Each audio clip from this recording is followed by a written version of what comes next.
मी आता चाललो आहे घिरार डेअरी सॅन फ्रान्सिस्कोला गोल्डन गेट जवळ. आणि ही घिरार डेअरी म्हणजे काय की इथलं प्रसिद्ध असं आईस्क्रीमचं ठिकाण आहे आणि चॉकलेट फॅक्टरी आहे. चला मजा करून येतो. सॅन फ्रान्सिस्कोला जाताना एक खाडी लागलेली आहे. काय खासियत आहे? तू कुठे घेऊन चाललाय मला? आता आपण चाललो आहे सॅन फ्रान्सिस्को या शहरात. हा. तर या शहराचे 2-3 खासियत आहे. हा. एक तर गोल्डन गेट ब्रिज, हा जगप्रसिद्ध गोल्डन गेट ब्रिज आहेच, आपल्याला सगळ्यांना माहिती आहे. हो. आणि दुसरं म्हणजे इथे एक अशी छान जागा आहे ट्विन पीक्स. अच्छा. जिथून आपल्याला सॅन फ्रान्सिस्को डाऊनटाऊन शहर पूर्ण दिसतं. क्या बात आहे. आपण तिथे जाऊया. हो. नंतर Lombard street.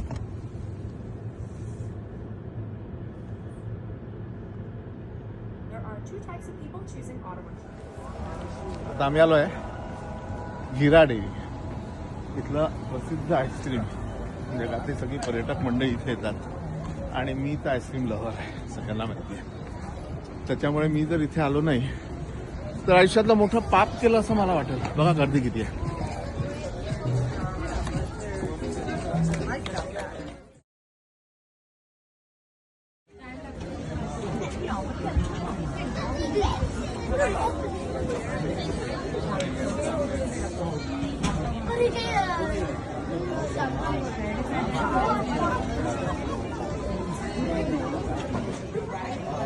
Capitalize the moment. I mean, look at this. Look at this.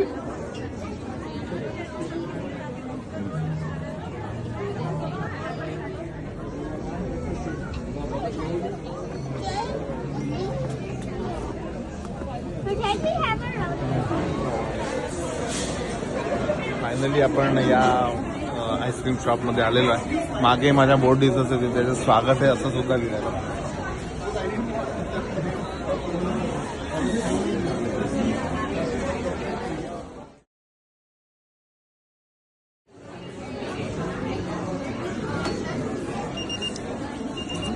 आणि हे प्रसिद्ध जगप्रसिद्ध सगळं आईस्क्रीम आमच्याकडे हे माझं आहे. मी याच्यातून घेणार आहे कारण मला चॉकलेट लागत नाही.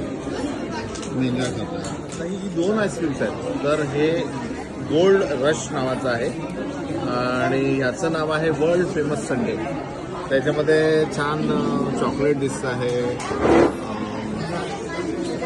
ते खातो मी आणि मग सांगतो काय काय. आता सध्या हे बंद करा, मला हे खाऊ द्या. तुमच्या चेहऱ्यावरनं आणि एकूण हावभावावरनं वाटले की तुम्हाला खूप आईस्क्रीम आवडलेलं आहे. आईस्क्रीम माझा जीव की प्राण आहे. आणि तुला सांगतो की खूप लहानपणी कामाला लागलो आणि कॅटरिंगची कामं असायची. 15-16 वर्षाचा असेल. प्रचंड मेहनत करायची दिवसभर. आणि ज्या दिवशी रिसेप्शनमध्ये आईस्क्रीम असेल तर तो मोठा पॅक असतो ना 1 किलोचा, तो सगळ्यात शेवटी रात्री बसून एकटा मी खायचो. त्यामुळे आईस्क्रीम प्रेम आपलं जुनं आहे.